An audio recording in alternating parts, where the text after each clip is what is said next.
Olá, pessoas, vamos para mais uma aula. Antes de qualquer coisa, escolha um lugar silencioso, um lugar calmo para vocês conseguirem se concentrar. Peguem o material didático de vocês, né, o livro, no caso, né, e o caderno também, para vocês fazerem as anotações, as observações, anotarem as dúvidas, enfim. Vamos para a nossa aula de produção textual ou redação, né. A aula de hoje a gente vai trabalhar a tirinha e o poema visual, tá bom? Vamos lá. É bem simples, né? A aula de hoje é bem leve. Tirinha é um gênero textual do âmbito do entretenimento, né? As pessoas elaboram tirinhas para entreter as outras pessoas, enfim. E ela pode estar associada a humor com crítica social. Então a tirinha, a maioria das tirinhas, elas vão ter ali, claro, vão ter humor, né? Já a maioria das tirinhas tem esse humor justamente para dar essa quebra, esse alívio, esse entretenimento, mas muitas delas podem conter ali uma crítica social, tá bom? E o suporte convencional delas é o jornal impresso, mas claro que com o tempo a gente pode dizer que tem tirinha em todo lugar, né? Tem tirinha em blogs, redes sociais, em sites, tá? Então é um gênero textual bem popularizado, né? Bem de fácil acesso. E a estrutura? Qual seria a estrutura da tirinha? A tirinha vai ter o código verbal, né? Vai ter as falas, vai ter as onomatopeias, né? Que a gente já estudou. E além disso, vai ter código visual, né? Que seria essa parte não verbal. Então a gente vai ter ali o desenhozinho, a gente vai ter ali a própria estrutura, né? Que seria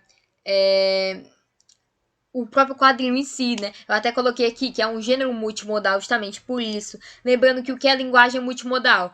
Linguagem multimodal é uma linguagem que está aliando os aspectos verbais e não verbais, tá bom? Ok?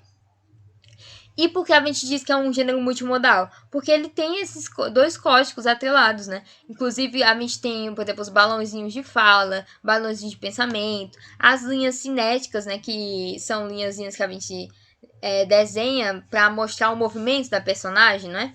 Enfim, se ela andou, se ela correu, se ela parou, se ela olhou, virou, né? Enfim, a gente chama de linhas cinéticas, tá?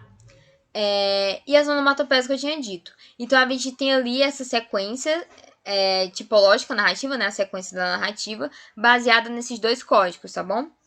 E vai ser um gênero muito breve, né? Vai ser uma história muito curtinha. Geralmente tem 2 a 6 quadrinhos, tá bom? Enfim, a história mesmo, né, se baseia em quadrinhos, né? Não é em parágrafos, não. É como se cada quadrinho fosse um parágrafo, na verdade, né? De maneira geral, a gente pode dizer que o enredo ele estabelece assim: ó, o primeiro quadrinho seria o responsável por causar um conflito, né? Seria o fator gerador de conflito. O segundo quadrinho seria a parte do clímax da narrativa, né? O ponto máximo, enfim. E o terceiro quadrinho é o desfecho, né? Mas claro, eu peguei aqui como exemplo uma tirinha só de 3 quadrinhos, mas pode ser uma tirinha que tenha mais quadrinhos, tá bom? E aqui eu peguei uma tirinha pra gente visualizar. Não conhecia seu ponto de vista, Camilo. A gente vê as cores de outra forma. Aí tem aqui, né, eles dois em cima de uma mesa. Aí tem um outro aqui. Vem ver também, Pudim. Eu não. Eu estou muito bem aqui. Então, o que a gente tem? A gente tem a divisão da história. Primeiro, o gerador de conflito, né, que a gente percebe aqui, ó. Ele falando do ponto de vista, né? Claro, de uma maneira literal, que seria ele em cima da mesa. Mas a gente pode pegar isso como uma metáfora, né? Pro ponto de vista não necessariamente é você subir em cima de uma mesa e ver diferente. Não. Ponto de vista são opiniões diferentes, posicionamentos diferentes, realidades diferentes, enfim, tá? E aqui eles chamam um outro amigo dele, né, pra subir também, pra ter esse acesso, né, a esse ponto de vista. E ele fala, não, tô muito bem aqui, né. Então a gente tem aqui o ponto máximo, representado por isso, por ele chamar o colega dele, e a partir daqui a gente poderia ter desfechos diferentes. Ele poderia aceitar, poderia ir também, mas ele preferiu não aceitar. Então o terceiro quadrinho, ele seria esse desfecho, bom? Seria essa quebra de perspectiva. E a gente, de maneira geral, a gente pode identificar a crítica aqui, né? Que seria as pessoas que elas não conseguem ver, né, além do seu ponto de vista e não tem interesse nisso. Que aqui está representado por esse meninozinho. Claro, é um meninozinho que não quis subir na mesa para ver as coisas de forma diferente. Mas a gente pode pegar isso como uma metáfora, né, e conseguir ver essa crítica social em relação a isso, tá bom? E a gente tem o poema visual. O que seria o poema visual? Ele é um poema em que ele vai utilizar elementos gráficos e visuais, né, para se unir E vai compor ideias assim. Ou seja, é um poema que não vai focar só nas palavras. Ele vai focar na forma das palavras, na estrutura das palavras. Em como elas estão alojadas no papel, né? Como é que eu estou escrevendo. Não vou escrever mais naquela coisa. Enfim, só de um lado. Não, posso escrever um verso aqui, um verso aqui, um verso aqui, um verso aqui. Posso formar uma imagem, enfim. Ou seja, eu vou chamar de mancha gráfica, né? Que seria essa forma adquirida pela disposição das palavras no papel, tá bom? É como se eu estivesse brincando com essas palavras, tá? E eu vou usar diferentes recursos para chamar a atenção desse leitor, né? Eu posso fazer um desenho, posso fazer um círculo, enfim. Permite variados pontos de vista sobre a mesma obra. Justamente por ser essa quebra, essa ruptura no modelo convencional, né? Ou seja, eu vou aqui ocupar espaços vazios na página, né? Se antes tinha espaços que não eram ocupados, aqui não. Aqui eu vou escolher qual espaço eu ocupo, qual espaço eu não ocupo. Então aqui vai ter uma importância muito grande da onde eu estou fazendo, né? Se eu estou fazendo, sei lá, numa folha de papel, se eu estou fazendo no slide, por exemplo, eu poderia fazer um poema aqui no slide. Tudo isso vai importar. Por quê? Porque eles vão brincar com a disposição dessas palavras aqui. E assim vai ter uma mudança na ideia de espaço vazio. Eu também vou ocupar o espaço vazio. Eu vou escolher onde é que vai ser o vazio no meu poema, tudo bem? Então aqui a gente tem pontos de vista diferentes. Pode ser que eu veja um poema visual e interprete uma coisa. Pode ser que você veja o mesmo poema e você interprete outra coisa. Porque justamente por ele ser uma coisa fluida, ele está quebrando com o padrão, ele permite essa possibilidade, né? Ele permite diversas possibilidades de leitura, tá bom? E como exemplo, a gente pode citar o concretismo, né? Que foi uma corrente literária, mais ou menos na década de 50, né? 1950, em que eles trabalhavam isso, a composição visual da linguagem, no caso, né? Enfim, eu vou até colocar aqui daqui a pouco um exemplo, tá? De um poema concretista, para a gente conseguir ver.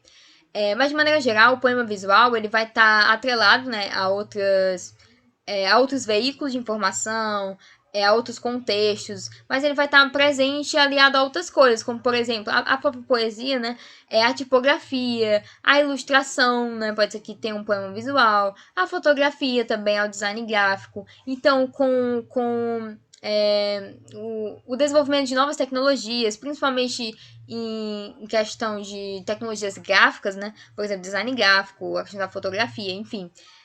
Isso tudo vai contribuindo para essa reformulação do poema, né? Da estrutura do poema e da poesia em si, tá bom? Então aqui eu tenho um exemplo, né, de um poema concretista e olhem para ele, né? Beleza. Aí tem aqui velocidade. E aqui eu tenho, né, as palavrinhas sumindo e formando esse Vzinho, né? O que é que vocês interpretam disso? De maneira geral, o que a gente pode dizer, né? Claro, isso permite várias e várias interpretações, várias análises, ok? E percebam, primeiramente, que está ocupando o espaço do papel inteiro, né? Claro, eu botei aqui no slide, o slide tem espaço vazio. Mas imagine que eu, sei lá, coloquei no papel e imprimi isso. Ele vai ocupar quase o papel inteiro, né? Por quê? Porque ele está fazendo um quadrado no papel. Então aqui, ó, já não tem espaço vazio. Eu ocupei esse espaço vazio, tá bom? E foge totalmente da estrutura que a gente conhece, né? De versos.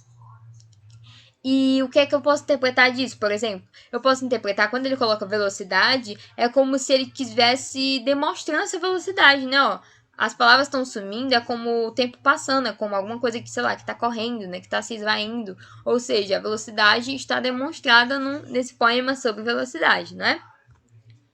E aqui, gente, eu tinha colocado uma tirinha, tá? Mas essa tirinha, a gente vai resolver um exercício aqui, tá? Então, vamos observar. Tem aqui 4 tirinhas, 4 quadrinhos. Aí tem... desse jeito, você nunca vai terminar de ler um livro tão grosso. Então, a gente tem ali o primeiro quadrinho, que tem a Mafalda, e tem ali o pai dela, né? Vamos dizer que é o pai dela, que ele tá indo buscar um livro. Aí, depois ele tá lendo o livro, né? E tá ali, dicionário. E depois ele vai embora. Aí ela fica observando. Aí ela fala, desse jeito, você nunca vai terminar de ler um livro tão grosso. Então, vamos ver o que a gente consegue interpretar já em cima da questão, tá bom? O efeito de humor foi um recurso utilizado pelo autor da tirinha para mostrar que o pai de Mafalda A. Revelou desinteresse na leitura do dicionário. Não, né? Não teve desinteresse nenhum, pelo contrário, né? B. Tentava ler um dicionário, que é uma obra muito extensa. C. Causou surpresa em sua filha ao se dedicar à leitura de um livro tão grande. Olha. E D. Queria consultar o dicionário para tirar uma dúvida e não ler o livro como sua filha pensava. Então aqui a gente já sabe o item certo, né? Que é o item D. Então o humor seria nisso. Ele foi lá o quê? Ver uma palavra no dicionário, consultar e deixou lá. Só que como é uma criança, né? Mafalda é uma criança, ela não sabia o que é um dicionário. Ela achava que era um livro mesmo e ele não estava interessado em ler o livro. Leu só um pouquinho e pronto. E assim ele nunca ia conseguir ler tudo, tá bom? Então esse seria o efeito de humor. Espero que vocês tenham entendido. Foi bem curtinha a aula, né? Foi bem simples. Mas mesmo assim, se tiver dúvida, vocês revejam essa aula, essa e as outras aulas no canal da escola. Acessem o site da escola e acompanhem a agenda digital de vocês, tá bom? Isso é muito importante. E até a próxima aula.